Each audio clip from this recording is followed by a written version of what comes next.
आज ही डाउनलोड करें और अपने पसंदीदा शोज का आनंद लें। बस बहुत हो गया, अब मैं और बर्दाश्त नहीं कर सकता आलिया।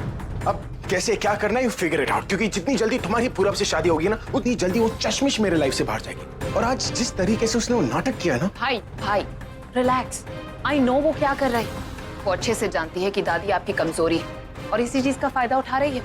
वो जानती है कि जब तक दादी उसकी साइड पर है वो कुछ भी कर सकती है, क्योंकि दादी उसे प्रोटेक्ट करेगी। सिंपल। और दादी को क्या हो गया? हर वक्त उसी चश्मिश का साइड लेती है वो। कन्विंसिंग पार भाई, कन्विंसिंग पार। पहले उसने पूरब को कन्विंस करके अपनी तरफ कर लिया और अब वो वही चाल दादी के साथ भी यूज कर रही। तो हमें क्या करना चाहिए आलिया? पहले पूरब को अपने से दूर जाते देखा और अब दादी। And you know how much she means to me। और तुमने देखा कि आज दादी ने किस तरीके से मुझसे बात की। अगर दादी हमें गलत समझेंगी तो ये सब करने का फायदा क्या है आलिया? भाई वो दादी को अपनी ढाल बना रही है ना, तो सिंपल, हम उससे उसी की वो ढाल छीन लेंगे। हमें उसे दादी की नजरों से गिराना होगा। बस एक बार दादी के सामने उसका असली चेहरा लाना होगा भाई। फिर दादी भी जान जाएगी कि कितनी चालाक है वो, कितनी शातिर है। Alia, do you think it's that easy? हाँ, you don't worry, that's my department। आप बस पूरब को मनाओ मेरे साथ शादी के लिए। ठीक है, मैं पूरब को तुम्हारी लाइफ में लेकर आऊंगा, लेकिन उतनी ही जल्दी तुम्हें उस चश्मिश को मेरे लाइफ से बाहर निकालना होगा।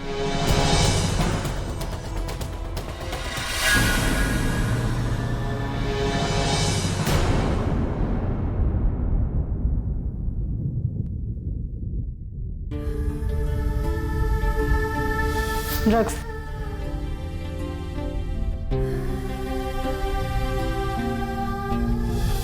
उसने तुझे क्यों छोड़ा ये दिख रहा है, लेकिन क्या देख के तुझसे शादी की ये समझ में नहीं आ रहा।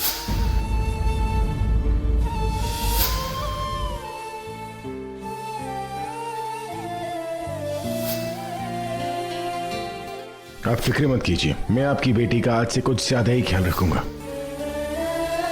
Why should I leave her? She should leave this house.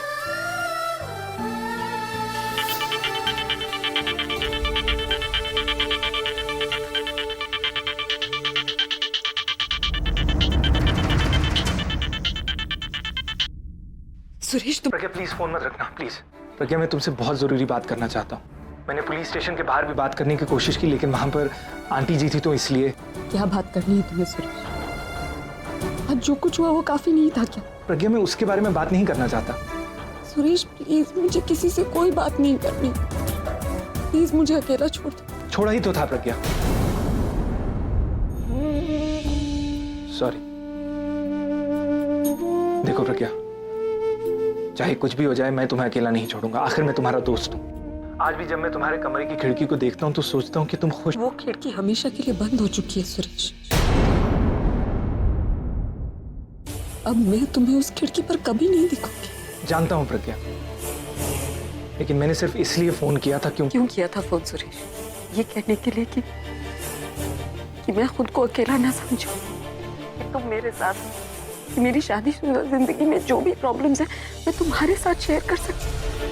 यही कहना था सुरेश। मुझे किसी की हमदर्दी नहीं चाहिए, किसी की कोई दोस्ती नहीं चाहिए मुझे। मेरे साथ जो कुछ भी हो रहा है, अच्छा या बुरा है, वो मेरी प्रॉब्लम है सुरेश। तुम्हें इस सब के बीच में पड़ने की कोई जरूरत नहीं।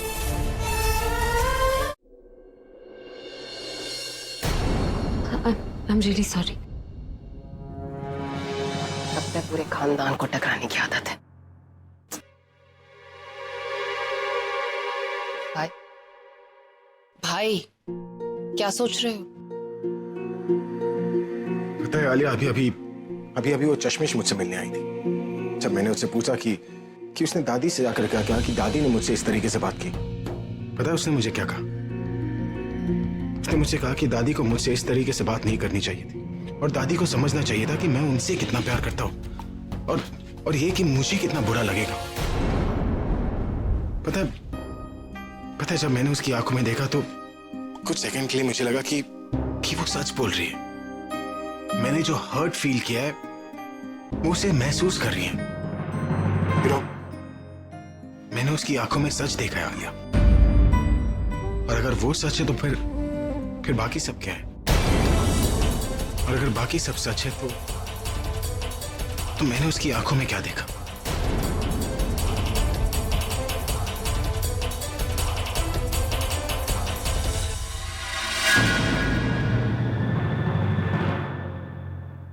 दादी दरअसल ये कह रहे थे कि तू चुप कर प्रज्ञा, मैं सब जानती हूँ। उसी ने भेजा है ना तुझे अपनी सिफारिश करने के लिए। नहीं दादी, मैं खुद आई थी आपसे बात करने। मुझे अच्छा नहीं लग रहा कि मेरी वजह से आप इनसे। तो इसका मतलब ये हुआ कि मेरे नाराज होने से उसको कोई फर्क ही नहीं पड़ा। कोई बात नहीं, अब तो उसको बिल्कुल माफ नहीं करूंगी। नहीं दादी, आप ऐसा मत कहिए। दादी वो दुनिया में सबसे ज्यादा आपसे प्यार करते हैं, आपकी इज्जत करते हैं। आप ही उनसे नाराज हो जाएंगी तो वो कहाँ जाएंगी? आप जानती हैं ना दादी, उन पर क्या बीत रही होगी कि आप उनसे नाराज हैं, उनसे बात नहीं कर रही। प्लीज उन्हें माफ कर दीजिए ना।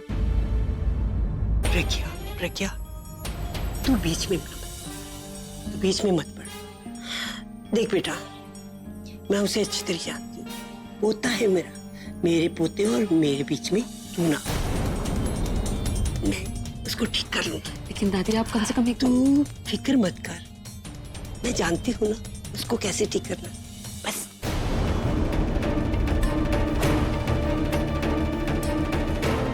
पता नहीं दादी कब तक इनसे नाराज रहेंगी।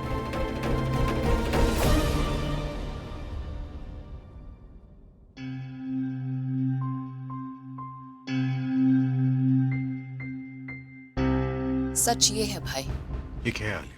द आर्ट ऑफ हिप्नोटिज्म, वशीकरण। आंखों से किसी पर काबू करना। लोग इस आर्ट का तब इस्तेमाल करते हैं भाई जब उन्हें दूसरे लोगों को अपने काबू में करना होता है। यू नो, आंखों से ऐसे जादू करते और सब लोगों को अपने वश में कर लेते। इट्स क्वाइट एन आर्ट भाई। श्योर उसने पूरा और दादी पर भी यही यूज किया होगा, वरना इतने सालों के रिश्ते में ऐसे दरार पड़ जाना, इट्स नॉट दैट इजी भाई। Think about it. उस लड़की की शक्ल देखना तक आप पसंद नहीं करते थे, तो फिर आज उसकी आंखों में कैसे देखने लग गए? और जो बातें आपको बकवास लगती थी, मुझे उन्हीं पे यकीन कर रहे।